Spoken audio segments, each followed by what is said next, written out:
Hello everyone, welcome to Azuri Cuisine channel. আশা কৰিছো সকলো ভালে আছে, কুশলে আছে আৰু মংগলে আছে। যিহেতু আজি বাহিৰত গৰম বহুত পৰিছে আৰু মোৰ মাংস খাবৰ খুবেই ইচ্ছা আছিল, সেয়েহে ভাবিলো আজি অনা থলুৱা মাংসৰ বইলকে বনোৱা যাওক।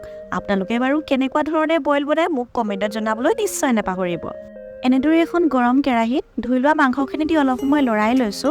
তাতে মই দিছো পিয়াজৰ পেষ্ট আৰু দুটা কাটি থৈ দিয়া বিলাহী দুফাল দি ঢাকনখন মাৰি দিছো। অলপ সময় পিছত কাটি থৈ দিয়া আলু আৰু নিমখ দি লৈছো। বিলাহী গুলিবলৈ ষ্টাৰ্ট কৰোঁতে মই তাত আদা ৰচুনৰ পেষ্ট দি অলপ সময় এনেদৰে লৰাই লৈছো।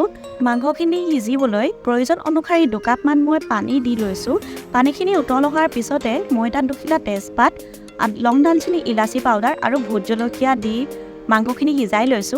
দুডালমান মান ধনিয়াৰ পাত দি মই গেছৰ ফ্লেমটো অফ কৰি দিছো। আপোনালোকেও যদি এনেকৈ চিম্পলকৈ খাই ভাল পায় মোৰ চেনেলটি ছাবস্ক্ৰাইব কৰিবলৈ নাপাহৰিব আৰু ভিডিঅ'টি লাইক আৰু কমেণ্ট কৰিব নাপাহৰিব। ধন্যবাদ।